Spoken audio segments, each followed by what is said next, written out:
This is a shorter, edited version of Tasting Johnnie Walker Red and Black Part 3. This is the last of the three-part series, Tasting Johnnie Walker. We will introduce you to the historic and iconic Red and Black Label. And we will finish off this three-part series with the Smoky Double Black Label.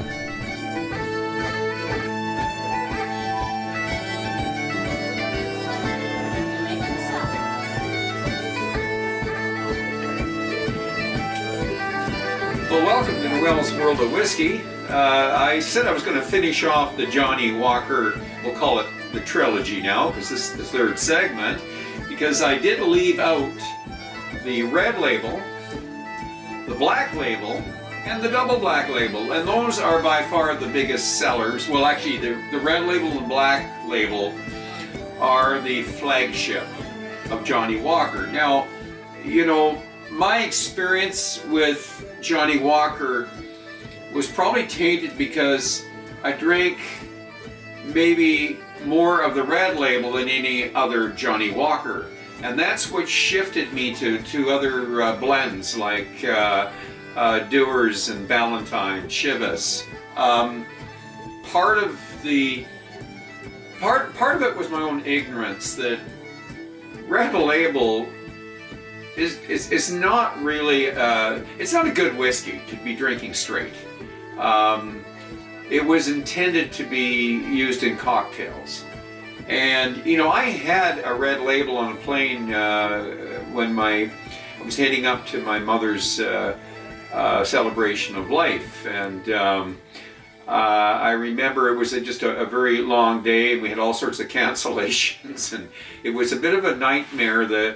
I think we were traveling at midnight or something, just, you know, planes delayed, etc., etc. And I thought, you know, I need a little shot of something just to relax, and let's just kind of, you know, let's enjoy the flight. And you know, I asked her for a Scotch like a dummy. I should have known what I was going to get. And of course, it's Johnnie Walker Red Label. Now, I could have asked for something like ginger ale and made a cocktail out of it, and it probably might not have been that bad. But, you know, I drank it straight. No ice, nothing, just straight. And it was as atrocious as it was when I was young. So, again, ignorance. The red label is by far the biggest selling whiskey in the world, Scotch whiskey in the world. There must be a reason for it. Well, it is used primarily, it's a dirt cheap Scotch, and it's used primarily as a cocktail. So, you know, wake up. After all these years, wake up. And so what I'm going to do, I am going to pour myself a red label, have a little sip of it, just like I did on the plane, and then we're going to actually make a little cocktail out of it. Why? Because it was designed that way. Okay, I also have, as you remember, the black label, which is a 12-year-old whiskey. And I have here, of course, the double black, which is a call it a peated whiskey, a peated version. Actually, it's a non-age statement, so it's not really the black. So now this has about 39 or 35. No, I think it's. I've gotten two different stories on how many distilleries, but Mark Littler says 30. Online, I noticed it said 35. So 35 distilleries go into this. By the way, this is a makeshift bottle. This, I think, I'm pretty sure it was a gold label. And I had a friend, a friend next door ended up pouring some of his red label. I was not going out and buying a bottle of red label. I would never drink it. I'd be giving it away. So he had one next door, which he does drink cocktails with. He doesn't drink it straight. So we poured a little in here, put a little red label across it. There, look at it. Pretty good, eh? Improvising. This is an actual from one of their flight packs there. That is their black label. Now, the original name this goes back to the beginnings of Johnnie Walker. So now this was when he actually registered the trademark around 1877 or whatever. But it originally was from the father, Johnnie Walker, Old Kilmarnock, the town where Johnnie Walker started, and I believe Old Kilmarnock Highland whiskey. But anyways, it was eventually called Old, or actually the white label was Old Highland whiskey, and then the black, or the red label was, and I think they even had an age taken 6 years or something, and it was very old, or special, no, pardon me, special old, and then the black label was and that was the label, and the black was, I think, very special, extra, no, it was extra old was the black label. So we can say 1909, pardon me, they switched and just called this red label and just called this black label. Now, why are these labels at an angle? So the reason for it was Johnnie Walker figured that he could get more information if he had the label at an angle. I forget what, 24-degree angle or whatever. He can get more information on that label. It makes sense. And also, you could see the label from a distance in a store. So it very clever. Some of his marketing ideas, but also square bottle. He could fit more bottles into a case if they were square than if they're round, and less breakage. So let's get started on this, and let's start with the red label. So I am going to indulge in the poison. I shouldn't really be saying poison, but for me, on that last flight I took there, having a shot of this, it was brutal. But I'm going to do it again. I'm going to treat myself to a brutal drink. Johnnie Walker red label. I'm going to get a little nose. And the funny thing is, the nose is not that bad. 35 distilleries, don't smell 35 distilleries, but the nose is definitely, it's a little on the muted side, but there's something there. You're getting a little bit of the apples, we're getting a little bit of vanilla, maybe some pears. Very light on the spices, but there'll be a lot more descriptors if you look on the marketing and the advertising of red label. There'll be a lot more than what I've just said, but yeah, not a lot. For me, anyways. Whoever has written all those descriptors has one heck of a sensitive nose. So, anyways, I think we'll get into the palate, and let's just see what I can do here sipping on this. See if there's any good stuff I can say about Johnnie Walker red label. So much.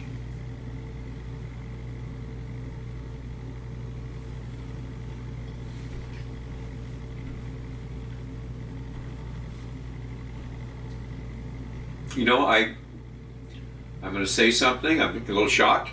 This wasn't as bad as it was in the plane. Maybe I took too big a gulp in the plane. I don't know, but it wasn't that bad. I think that's the first time in the history of having red label that actually it wasn't that bad. Very slight coating. I don't know if I could say it's muted, because I think I was a little more shocked that it wasn't that bad, but nothing really stood out. Not sweet, not sour, not just a little bit of a coating on the tongue. And let's try the finish.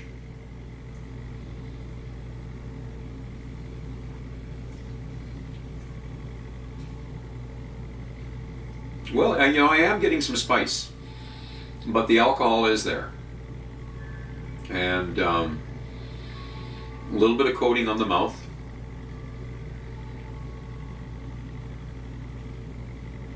I'm going to say that Johnnie Walker's doing better, Red Label's doing better tonight than it's ever done, but it's still not a whiskey that I really would go after. I have too many other whiskeys I'd rather sip than this red label. So there's a reason why this is done very well.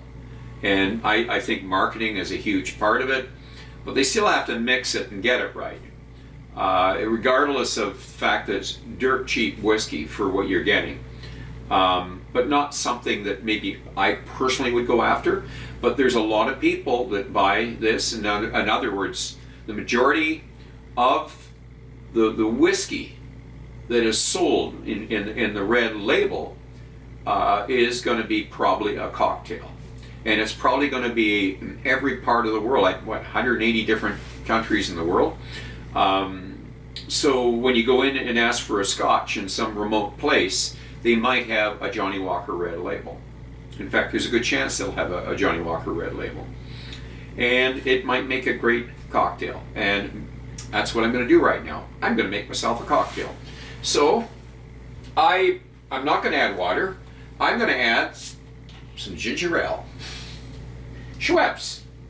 So let's give it a little bit of Schweppes. And let's just see how it does with a bit of Schweppes in it. So one of the reasons, I've never done this before, by the way, you've never seen me pour a cocktail, but understanding that this was designed more as a, I'm certain that somebody from Johnnie Walker who is watching this is going to say, no, it can be drank straight. Well, I just did, you know, it's great. I'm going to try it in a cocktail, you know, and let's just see how it is in a cocktail. So much.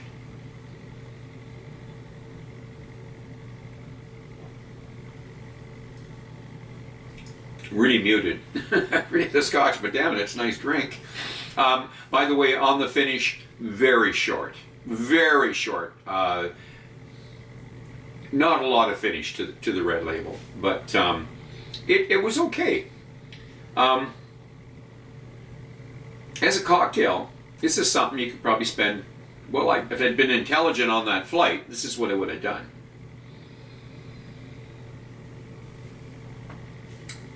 I would have had no problem if I poured ginger ale into my red label. I would have enjoyed the drink.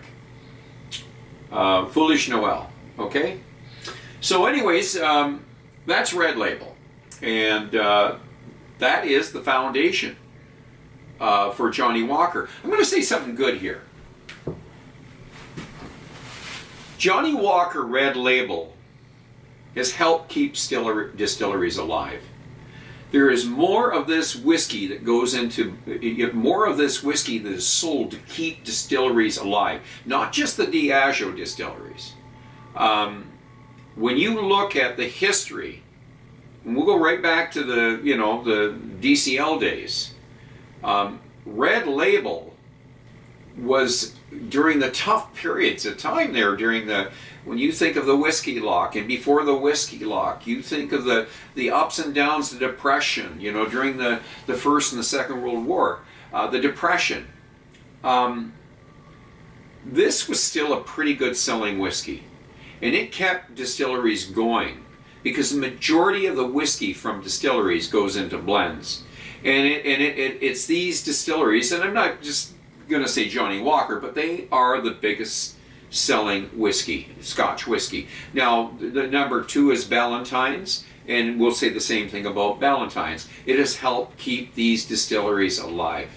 And then, we can look at Dewar's, and some of the other blended whiskeys. I believe that this has a place, not just in history, but it has a place on the shelf. You won't see it on my shelf, but who am I? It's not necessary what I have on my shelf. This is going to be on a lot of people's shelf. So, Johnnie Walker Red Label, kudos to them. They've kept a lot of distilleries alive that might not have survived today. So we see all these new distilleries doing so well, but remember, there's a whiskey boom going on right now. It wasn't always whiskey booms. There's been some tough times in the industry, and Johnnie Walker has kept a lot of distilleries and a lot of people employed. And we're now going to move on to the iconic Black Label. So, we'll give it a pour. These are cute little. 1909, it went from very old, Highland whiskey to Johnnie Walker Black Label, which is, when you think of it, only helped sell the product. It's just so simple, Johnnie Walker Black Label. And of course the angled label, 24 degrees, and the square bottle. Easy to see, in a liquor store. Okay, the nose. Now we have nose. And I haven't done this in years. In fact, I have never done a review on Johnnie Walker Black Label, so I'm as excited about it as, well, probably a little more excited about it than the red label, but... So there is something here. I am getting... Oh, boy. Besides just, the fruit, something hit me there. Something quite unique. What was it? Almost like something like guava. Yeah. There was a little bit of a tequila note there. I don't know where the heck I got that from, but I just got this blast of a tequila note.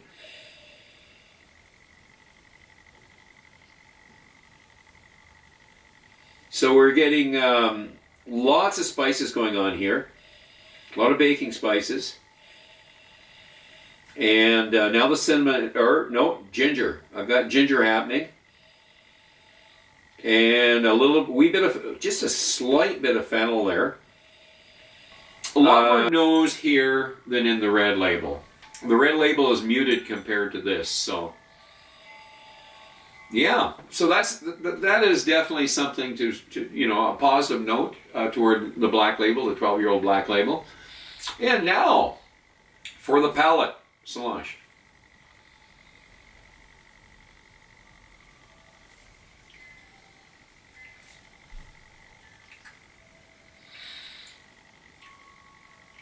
Boy, the spices are, they're not sharp, but they're there. When I said ginger, definitely ginger, a little bit of pepper, and definitely your baking spices. Nice coating on the tongue here for a 40 ABV. Slight bit of tartness. Enjoyable, but just not long enough. It's a drink you can actually sip. You don't need to make this into a cocktail. So we ought to look at the price of this. So this is a half what this is worth, or we'll say it's maybe it's 2/3. Well, less than 2/3. It's less than 2/3 of what the green label is. It's only a short, we'll say a short distance from the red label. I'm trying to think of the price of it right now. I'll post the price, but I know this is about. I'm going to say 3/4 the cost of a black label. You're better off if you're doing cocktails. Great, the red label's great for cocktails, but if you want a little sipper, the black label's great for sipping. Okay, the finish.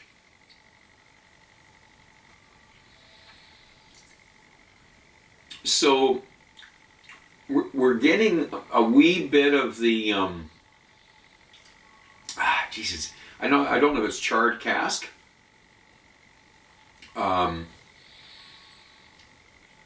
And now it's tropical fruits. It's still a short finish. It's not a short like the red, but it's a short finish. Because it seems that now, as I'm just getting interested in it, it's gone. The black label's weakness might be that, man, this is kind of interesting. Wow. And then, where did it go? And that could be it. And that's why I'm struggling a bit, because I'm grabbing things, and I'm about ready to grab some more stuff, and you kind of want to go back and see if you can get some more stuff, because it goes pretty quick. So not a long finish, though a good sipper. It could be one of those drinks where you sip it. You're not trying to analyze it. It's just, I could see it would go down very easy, the black label. It's a player. It's a Johnnie Walker player. To me, this is the flagship, though dollar-wise, this has made them a fortune, and it has basically, it's been the foundation for Johnnie Walker since the beginning. I think some might say both of them are, but this is the first age statement, is the Black Label, the 12 here. And, it's not a bad whiskey. We are going to move, as we're moving through here, we're going to see some changes going on. Obviously, price. We're creeping up in price. The interesting thing, this is just something to note about. If I had the full-size bottles, the red label, it's about 1,000 plus grams, that bottle. These jump up in the 1,300 to 1,300 grams. This jumps up into the 1,400 grams. A lot of it is the thickness on the bottom of your bottle, the thickness of the glass. As they move up, Johnnie Walker makes their bottles heavier. I think if you move all the way up to the blue weighs twice as much as the red. It's almost twice as much as the red. There's that much glass in the bottom of it, eh? So it's interesting how they market it, very light, You're looking at just a basic bottle. You drop it, it's going to shatter. If you drop this the right way, if it landed just on the bottom, it might not break, It's literally, it's a heavy bottle, the Blue Label, and these guys are in between your black, your double black, your gold. I believe the green, the double black are the same weight.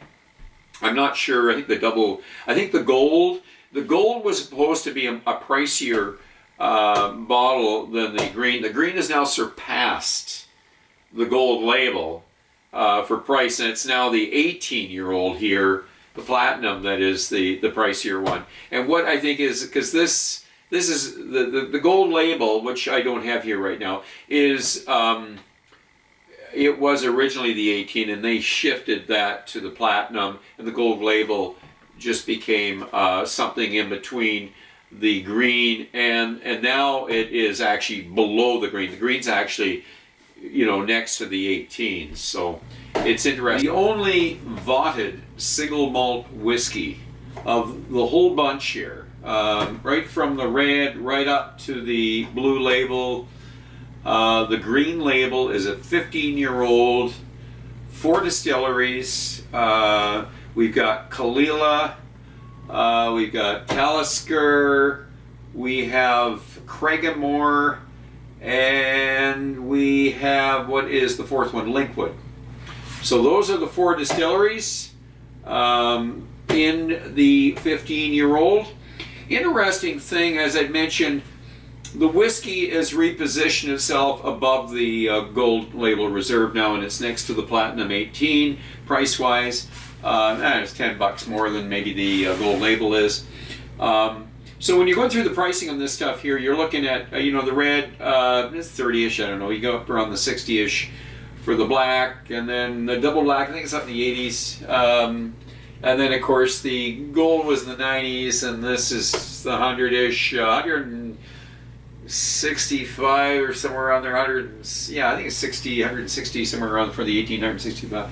And then of course the blue is up to 3 1/4 or something like that. So the XR is all over the place there. It was used to be 220, 2 1/4. I got a hell of a deal on it. I paid, I think, 140, 150 or whatever for it, but it's up well above that now, so it's getting, it's not quite what the blue is, but of all these whiskeys here, the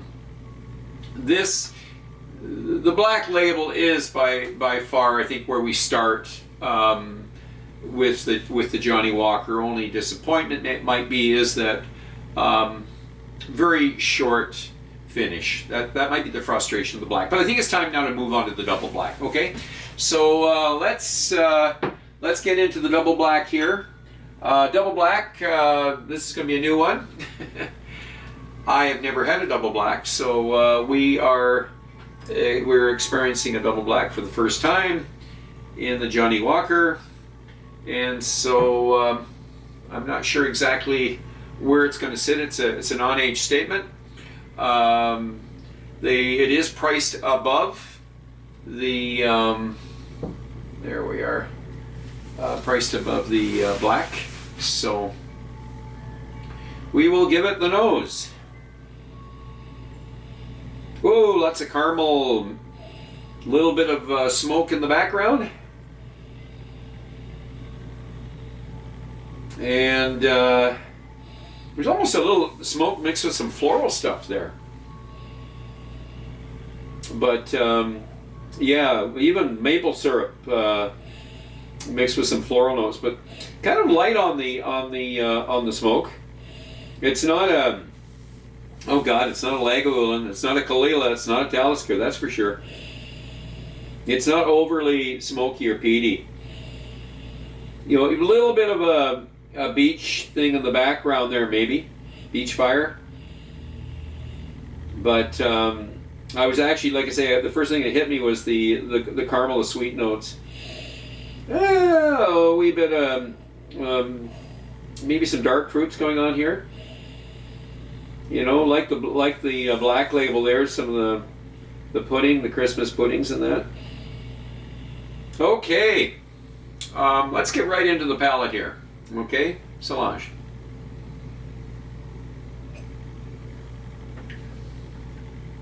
Yeah, boy, nice spices. I keep getting the cinnamon. That's one thing I do get with Johnnie Walker, the cinnamon. And the same as the black label there. Smokes in the background. Not so much like a Lagavulin Isla smoke or even a Talisker. It's or Kalila. I'm getting that coating again on my tongue with peat and that, but it's light. Even lighter than a Benromac. So, darn it. It's just my biggest criticism of Johnnie Walker is that darn finish. It just goes so fast, eh? Let's give it another.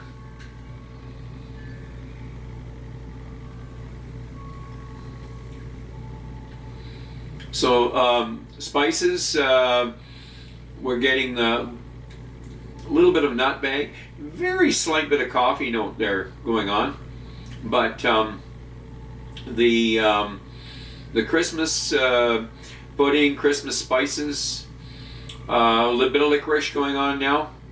Yeah, actually quite a bit of licorice, salted licorice. And again, that's I think the smoke. So whatever distilleries we're using in that, you know, whether it's, you know, it could be a Talus or Kalila and of course Lagavulin and boy, you know, when I'm doing a review and when I'm tasting, I don't take a big. It's not a big swig. I don't have a big mouthful. I'm a sipper. This is the biggest knock I'm going to have on Johnnie Walker. This is a tasty dram. It just doesn't last.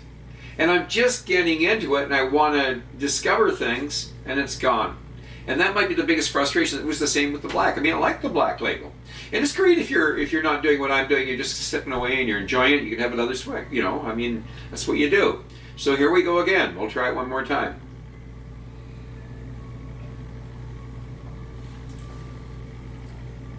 Licorice. Sweet. It's a little sweeter licorice this time. Salted licorice, Dutch salted licorice. The cinnamon's still there. And it is balanced. There's no question about that. While it lasts. A nice coating on the tongue. It's not dry.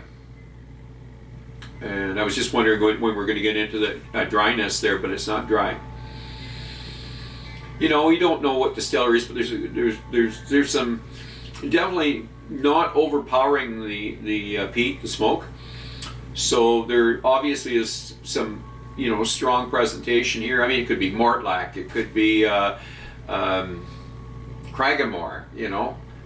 They have so many distilleries, you know, Cardew, you know. You've got Glenkinchie, and so on and so on. But it's a pleasant drink. The finish is incredibly short, like the Black Label. Double Black, not over smoky. That's how I see it. I sort of, what I've been reading on it, smoke. Not overly smoky, really. This is not it's not a powerful, beach fire. It could be the 40 ABV. So, and we're talking about the green as the only one of these that's a 43. So all of these, and I'm going to go right through the whole series there. In my previous 2 reviews, my biggest complaint was the short finish on all of them. This has the longest finish, the green 15. And that might be why I say it's my favorite. And then I would probably go to the 21 before I'd go to the blue. I think I did say something about the gold label might be good value for your money, but you know what?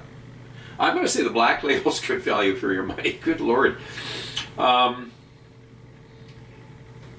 If I had a big mouthful, I'm going to have it obviously last longer. I don't do that. That's not my style. I'm not here to get drunk. I'm here to taste. And it is just too short. That's how I'm going to leave it. Double Black, it's presentable whiskey. The black is a presentable whiskey. The Red Label, great for cocktails. And personally, my favorite, the green, for the price and the fact that it is a 4 single malt distilleries that are bottled together. And then, of course, I do prefer the XR21 over the Blue Label, and I'm going to leave it at that.